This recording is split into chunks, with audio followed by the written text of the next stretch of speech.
Hi friends, welcome to Kumari RS family.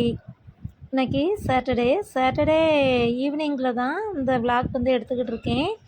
என்ன அப்படின்னா, இந்த ஒரு வாரத்துக்கு கணக்கு பண்ணி பசங்க வந்து ஸ்கூலுக்கு போவாங்க. அப்போ ஒரு வாரத்துக்கு கணக்கு பண்ணி நம்மளுடைய ப்ரிப்ரேஷன் என்னெல்லாம் செய்வேன் அப்படின்னு சொல்லிட்டு அதை தான் நம்ம பார்க்க போகிறோம். சிலவங்களுக்கு இது ஒரு மோட்டிவேட்டாகவும் இருக்கும். என்ன அப்படின்னா, நான் வந்து இப்படித்தான் செய்வேன். அதனால் அதை வந்து உங்கள்கிட்ட காமிக்கிறதுக்காக தான். எப்படி அப்படின்னா, ஒரு வாரத்துக்கு தகுந்த மாதிரி கொஞ்சம் மாவு வந்து அரைச்சி வச்சுடுவேன். அதாவது ஒரு வாரம் இல்லை, ஒரு 3 நாள் தான் எனக்கு ஓடும். ஒரு நாள் இட்லி வைப்பேன். ஆனால் இந்த மாவுலையே இட்லியும் நல்லா பஞ்சு போல் சாஃப்டாக வரும், தோசையும் நல்லா அழகாக வரும். அப்போது ஒரு நாள் இட்லி வைப்பேன், ஒரு நாள் தோசை சுடுவேன். அந்த தோசையிலேயே ஒரு நாள் பசங்களுக்கு முட்டை தோசை, இல்லைன்னா அவங்களுக்கு தேங்காய் தோசை அப்படி ஏதாவது போட்டு அப்படியே கொடுத்துக்கிடுவேன். இப்போ நைட்டில் வந்து பெரும்பாலும் டிபன் இருக்காது, சாதமே தான் இருக்கும். ஏன்னா மதியானம் தான் மீன் வாங்கி குழம்பு வைப்போமா, அப்போ பசங்க வந்தோடனே டிபன் சாப்பிட மாட்டாங்க, அவங்க சாதம் சாப்பிட்றதுக்கு தான் ஆசைப்படுவாங்க. பெரும்பாலும் சாதம் வந்து ஏதாவது ஒன்று வெரைட்டி ரைஸ் தான் பண்ணி கொடுத்து விடுவேன். அதனால் அவங்களுக்கு வந்தவுடனே குழம்பு வச்சு சாப்பிட்றதுக்கு தான் அவங்களுக்கு பிடிக்கும், ஸ்கூல் விட்டு வந்தோடனே. அதனால் நான் வந்து அது நைட் வந்து பெரும்பாலும் எங்கள் வீட்டில் நைட்டில் சாப்பாடு தான் இருக்கும். அவங்க அப்பாவுக்கு ஒத்தையில் தான் என்ன டிபன் செய்வேன். மற்றபடி இவங்களுக்கெல்லாம் எங்கள் 4 பேர்த்துக்குமே சாதம் தான் வச்சுருப்பேன் நைட்டில். அதனால் மாவு வந்து ஆட்டி வச்சுக்கிடுவேன் ஒரு 3 நாளைக்கு கணக்கு பண்ணி. 3 நாள் அப்படிங்கும்போது அதுக்கு பிறகு கொஞ்சோண்டு மீதி இருக்கும். அதில் ஆப்பத்துக்கு கொஞ்சம் மாவு ஆட்டி ஊற்றிட்டேன் அப்படின்னா அதுக்கு பிறகு அடுத்த நாள் வச்சுக்கிடுவேன். அதுக்கு பிறகு ஒரு நாள் இடியாப்பம், ஒரு நாள் புட்டு, இல்லைன்னா ஒரு நாள் சப்பாத்தி, அப்படியே ஏதாவது ஒன்று மாற்றி மாற்றி அந்த 7 நாளைக்கு கணக்கு பண்ணி இந்த வாரத்தில் இதெல்லாம் செய்யும்போது அடுத்த வாரத்தில் வேறு ஏதாவது அப்படி செய்வேன். அப்படி மாற்றி ஒவ்வொன்றா செஞ்சுக்கிட்டு இருக்கேன். அதனால் மாவு வந்து இப்போ ஆட்டிக்கிட்டு இருக்கேன். மாவாட்டும் போது ரொம்ப ஹீட் ஆயிரும். அதனால் நீங்கள் அந்த நல்லா ஹீட் ஆகாமல் இருக்கிறதுக்கு தான் ஐஸ் கட்டி போடுவோம். ஆனால் ஐஸ் கட்டி போடச்சில் என்ன செய்யும் அப்படின்னா, மாவு நல்லா பொங்கி சூப்பராக இருக்குதும். இந்த அந்த புளிப்பு வந்து நல்லா இருக்கும். மாவும் எப்படி இருக்குன்னா, நல்லா பஞ்சு போல் நம்ம இட்லியை வச்சு பார்க்கும்போது பஞ்சு போல் சாஃப்டாக இருக்கும். அதனால் அதை அப்படியே ஆட்டி எடுப்பேன். அதை ஆட்டி எடுத்துகிட்டு கொஞ்சம் ஒரு வாரத்துக்கு காய்கறி வாங்கணும் பார்த்தீங்களா, அதையும் போய் வாங்கிட்டு வந்தேன். காய்கறி வந்து எப்போவுமே ஒரு 200 காய்கறி வாங்குவேன்.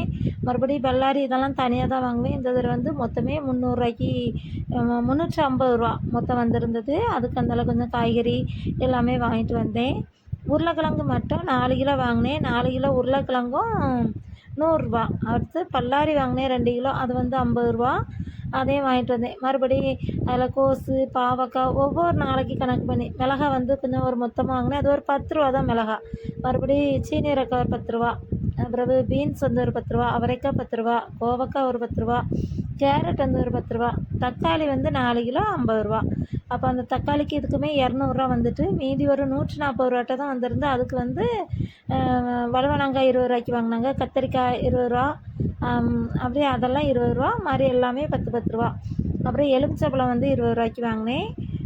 4 எலுமிச்சப்பழம் விலைலாம் நல்லா ஜாஸ்தி, அதனால் அதையும் வாங்கிக்கிட்டு வச்சேன். இது என்ன செய்வேன் அப்படின்னா, ஒரு நாள் பிள்ளைங்களுக்கு ஒரு இப்போ லெமன் சாதம் கிண்டி ஒரு உருளைக்கிழங்கு பொரிச்சு வச்சு விட்ருவேன். ஒரு நாள் வந்து கேரட் சாதம் கிண்டி அவங்களுக்கு ஒரு கத்திரிக்காய் ஃப்ரை பண்ணி வச்சு விட்ருவேன். அது மாதிரி ஒரு நாள் உருளைக்கிழங்கு இப்போ நம்ம பாவக்காய் வந்து பொரிச்சேன்னு சொல்லி வச்சுக்கிடுங்களேன், அது பொரிச்சோ இல்லைன்னா குழம்பு வச்சேன் அப்படின்னா ஒரு கோஸ் பொரியல் வச்சுக்கிடுவேன். இப்போ பொரித்து கொடுத்தா அவங்களுக்கு அதை விட கொஞ்சம் நல்லா கடலை மாவுலாம் போட்டு கொடுத்தா நல்லா சாப்பிடுவாங்க. பிறகு ஒரு நாள் பீன்ஸ் துவரம் வச்சுருவேன், சீனியரக்காய் துவரம், ஒரு நாள் அவரைக்காய் முட்டை போட்டு அழகாக ஒரு துவரம் வச்சு வச்சுருவேன், கோவக்காய் ஒரு நாள் அதுமாரி ஃப்ரை பண்ணி வச்சிடலாம்.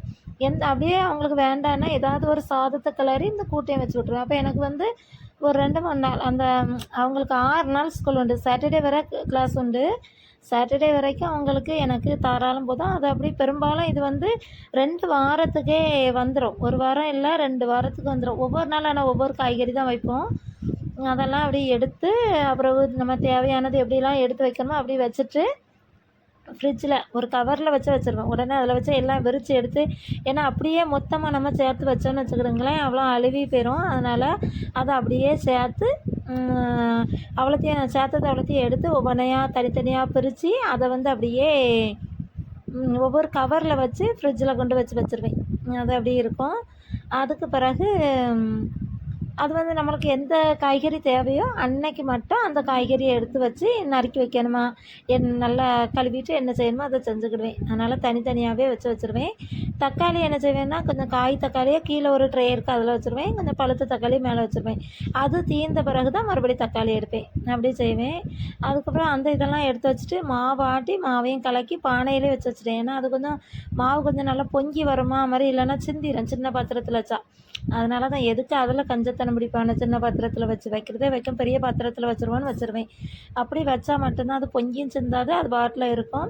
அதெல்லாம் வச்சுட்டு பாத்திரம் அவ்வளோத்தையுமே கழுவுனேன். நிறைய பாத்திரம் கிடந்தது, அதையும் அந்தளவு கழுவிட்டேன். கழுவிட்டு நான் அந்தளவு கவுண்டர் டாப் எல்லாத்தையுமே க்ளீன் பண்ணிக்கிட்டு இருக்கேன். நான் என்ன செய்வேன் அப்படின்னா, இப்படி பாத்திரம் கழுவுற நேரம் அந்த நேரம்லாம் கொஞ்சம் ரேடியோ எங்ககிட்ட இருக்குது, எஃப்எம் இருக்குது. அப்போ நான் அதை போட்டு விட்ருவேன். இல்லைன்னா செல்லில் ஏதாவது வீடியோ பார்த்துட்டு அப்படியே நான் வேலை செய்வேன். அப்போ வந்து எனக்கு ரொம்பவும் இந்த எப்படி நம்மளுக்கு எந்த ஒரு இதுவுமே வராது. அந்த பாட்டு கேட்டுக்கிட்டே இருக்கும். அப்போ நம்ம வேலைகளும் ஓடிக்கிட்டே இருக்கும். அப்படி நான் செய்வேன். அதனால் பாத்திரம் எல்லாத்தையுமே கழுவிட்டேன்னா அது கொஞ்சம் ஃப்ரீயாக இருக்கும். காலையிலே நம்ம எந்திரிச்சு செய்யும்போது அது நாளைக்கு சண்டேங்கச்சுலாம் காலையிலே நாங்கள் வந்து சர்ச்சுக்கு போவோமா, 8:30க்கு சர்ச்சுக்கு போவோம். ஆனால் நாங்கள் இப்போ வந்து பசங்க வந்து கொயரில் சேர்ந்துருக்கிறதுனால 8 மணிக்கே போயிடுவாங்க. அவங்க 8 மணிக்கு போகும்போது நானும் ஒரு 8:10 அந்த மாதிரிலாம் நானும் கிளம்பிடுவேன். அப்போ அதுக்கு முந்தி என்ன செய்வேன் அப்படின்னா, பசங்க போய் கொஞ்ச நேரத்தில் நானும் கிளம்பிடுவேன். அதுக்கு முந்தி அவங்களும் பரவட்டு வச்சு அவங்கள தலையெழுத்து, அப்புறம் நாங்களும் நம்ம துணிலாம் ட்ரெஸ்லாம் மாற்றிட்டு எடுத்துகிட்டு நம்ம போகும்போது நேரம் வந்து கரெக்டாக வந்துடும். காலையில் டிஃபன் செய்யணும் பார்த்தீங்களா, ரொம்ப லேட் ஆயிரும். அதனால் அந்த 7 மணிக்குள்ளே சமையல் செஞ்சு அவங்கள பரப்பிட்டு வச்சு அப்புறம் நான் போகிறதுக்கு முந்தி கரெக்டாக ஆயிரும். அதனால் என்னென்ன வேலைகள்லாம் முடிக்கணுமோ நைட்டில் அதெல்லாம் முடித்து வச்சுருவேன். அடுப்பெல்லாம் துடைச்சி வச்சுருவேன். அடுப்பெல்லாம் முதல்லே நல்லா தண்ணி ஊற்றி கழுவி எடுத்துட்டேன். அதுக்கப்புறம் இப்போ காஞ்ச துணி வச்சு தான் நான் துடைச்சிக்கிட்டு இருக்கேன். மறுபடியும் நம்ம வீட்டில் கரண்ட் அடுப்பும் இருக்குல்ல, அதையும் இருந்தாலும் நல்லா க்ளீன் பண்ணி அதையும் நல்லா வச்சுட்டேன். ஏன்னா சாதம் பெரும்பாலுமே கரண்ட் அடுப்பில் தான் வைப்பேன். மறுபடி சில நேரம் பசங்க வீட்டில் இருக்கும்போது இப்போ லீவ் இருக்குல்ல சண்டே, அந்த சமயம்லாம் நான் விறகடுப்பில் வச்சுருவேன். ஏன்னா எனக்கு காலையில் விறகடுப்பில் வச்சு வைக்கும்போது கொஞ்சம் கஷ்டமாக தான் தெரியும். அதனால் என்ன செய்வேன் அப்படின்னா, கொஞ்சம் இதிலே வச்சுக்கிடுவேன். கரண்ட் அடுப்பில் வச்சுருவேன். அதனால் அந்த அடுப்பெல்லாம் நம்ம தொடச்சி எடுத்து போட்டுட்டோம் அப்படின்னா நம்மளுக்கே ஒரு பார்க்குறதுக்கு ரொம்ப சூப்பராக இருக்கும் அந்த இடங்கள் எல்லாமே. அப்புறம் நம்ம காலையில் வந்து வேலை செய்யும்போது நல்லாயிருக்கும். நாளைக்கு காலையில் மாவெல்லாம் ஆட்டி வச்சுட்டேன்னா நாளைக்கு காலையில் இட்லி தான் வைக்கணும் அப்படின்ட்டுருக்கேன். அதனால் இந்த கிரைண்டர் எல்லாத்தையுமே கழுவி அதையும் கமத்தி வச்சுட்டேன். மறுபடியும் அடுப்பெல்லாம் துடைச்சாச்சா, இப்படி தான் இருக்குது கிச்சன் வந்து.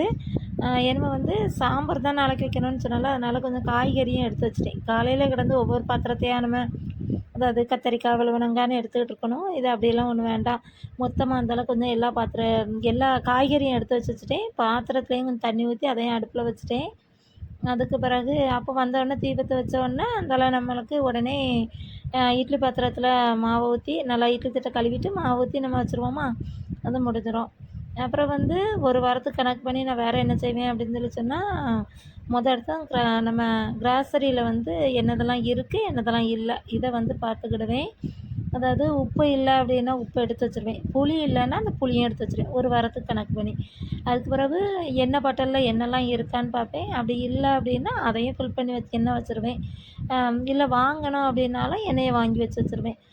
பெரும்பாலும் எண்ணெய் வந்து இருக்கும் எப்போவுமே. ஒரு சில டைமில் தான் எண்ணெய் தட்டுப்பாடு வரும். அதனால் எண்ணெய் பெரும்பாலுமே இருக்கும். அதனால் எண்ணெய் ஊற்ற வேண்டிய இது வராது. மற்றபடி கடுகு, உளுந்தம்பருப்பு, நம்மளுக்கு கடலை பருப்பு அந்த மாதிரி ஐட்டங்கள்லாம் இருக்கும் பார்த்தீங்களா, அது சீரகம் அந்த இதெல்லாம் எடுத்து வைக்கிறதெல்லாம் வச்சுருவேன் கிராசரியில். அது போக நம்ம திரிப்போம் தெரியுமா, சீரகம் திரிப்பேன். மறுபடியும் கொஞ்சம் மிளகுத்தூள் அந்த மாதிரி எதெல்லாம் திரிக்கணுமோ அந்த திரிக்கிறதையுமே எல்லாத்தையுமே திரித்து வச்சுருவேன். அதுக்கு பிறகு கொஞ்சம் இஞ்சி பூண்டு அரைச்சி வச்சுக்கிடுவேன். அதெல்லாம் எனக்கு வந்து நார்மலாக நம்மளுக்கு அடுத்த நாள் என்னெல்லாம் தேவைப்படும். அதுக்கு பிறகு இந்த வாரம் ஃபுல்லாக இப்போ வந்து பசங்களுக்கு உருளைக்கிழங்கு பொரிக்கணுன்னா கொஞ்சோண்டு இஞ்சி பூண்டு போட்டால் நல்லா டேஸ்ட்டாக இருக்கும். அந்த வாய்வு பிரச்சனை இருக்காது. அதுக்காக அப்படி செய்வேன். அதனால் அதெல்லாம் செஞ்சு வச்சுக்கிடுவேன். அந்த வேலைகள்லாம் முடியும். அதுக்கு பிறகு நம்ம வந்து கடுகு, சீரகம்லாம் நான் ஏற்கனவே சொல்லியிருக்கேன்ல, நம்ம வீடியோவில் நீங்கள் பார்த்துருக்கிறவங்களுக்கு தெரியும். நான் வந்து ஒவ்வொரு கிலோ வாங்கி வச்சுக்கிடுவேன். ஏன்னா சும்மா சும்மா போய் கடையில் 100 கிராம் 50 கிராம் அப்படி வாங்குறதுக்கு நான் வந்து 1 கிலோ வாங்கி வச்சுக்கிடுவேன். எனக்கு வந்து மொத்தமே ஜாமானுக்கு பில்லே ரூ. 2800 ரூ. 3000 உள்ள தான் வரும். மசாலா ஜாமான் எல்லாமே வாங்கியிருக்கேன். எண்ணெய் மட்டும் வாங்கலை, எண்ணெயும் சோப்பும் வாங்கலை. மற்றபடி எல்லாமே வாங்கிட்டேன். எனக்கு ஒரு மாதத்துக்கு தான் இது இவ்வளோமே வரும். மற்றபடி அதுக்கிற அரிசி ஒரு பை எடுத்துருவோமா, அதுக்கு வந்து ஒரு 1500 வரும்னு வைங்களேன். மொத்தத்தில் நம்மளுக்கு அப்படி போனாலும் இது இவ்வளோ வரும். ஜாமான் வாங்கிடுவோம், அரிசி வாங்கிடுவோம். இது வந்து ஒரு மாதத்துக்கு இல்லை, ஆனால் ஒரு மாதம் நம்ம ஜாமான்னு சொல்கிறேன். கடுகு, சீரகம், வெந்தயம், பெருஞ்சீரகம், மறுபடி இதுலேயே கொஞ்சம் தானியங்கள் எல்லாமே எனக்கு ஒரு 2-3 மாதத்துக்கிட்ட ஓடும். அதனால் பிரச்சனை இல்லை. இருக்குது பார்த்தீங்களா, வத்தல்லாம் வெட்டி வச்சுக்கிடுவேன். காலையில் நம்ம அதை பிச்சு தானே போடணும், அந்த டப்பாவை எடுக்கணும். அதுக்கப்புறம் அந்த நேரம் பிச்சு போடணும். இது வந்து நம்ம கடுகு உளுந்தம் பருப்பு போடும்போதே தாளிசம் பண்ணும்போது அந்தால அந்த வத்தலையும் அதில் அப்படியே நம்ம எடுத்து போட்டுட்டோன்னா போதும். அப்போ அதையும் தாளிசம் பண்ணிக்கிடலாம். இப்படி தான் நான் வேலை செய்வேன். என்னோடய வேலை வந்து ஒவ்வொரு நாளைக்கும் இப்படி தான் இருக்கும். அதாவது ஒரு வாரத்துக்கு கணக்கு பண்ணி நான் செஞ்சு வச்சுருவேன். அப்போ டெய்லியுமே நான் இதெல்லாம் வந்து செக் பண்ணவே மாட்டேன், இதெல்லாம் இருக்கா இல்லையான்னு. ஏன்னா நம்மளுக்கு தெரியும் இது வந்து ஒரு வாரம் ஓடும் அப்படிங்கிறது தெரியும். அதனால் அதெல்லாம் அப்படி வச்சுக்கிடுவேன். அப்புறம் கவுண்டர் டாப்பு க்ளீன் பண்ணிடுவேன். பசங்களுக்கு லஞ்ச் பாக்ஸ் எல்லாத்தையும் கழுவி வச்சுருவேன்னா, அதுக்கு பிறகு வேலைகள்லாம் முடித்த பிறகு அதுக்கறவே படுப்போம். இன்றைக்கும் அதே மாதிரி தான் வீட்டில் உள்ள கவுண்டர் டாப் எல்லா இதையுமே முடிச்சிட்டேன். இந்த வீடியோ உங்களுக்கு பிடிச்சிருக்கோன்னு நினைக்கிறேன். நம்மளுடைய சேனலை சப்ஸ்கிரைப் பண்ணிடுங்க. Thank you friends. பாய்.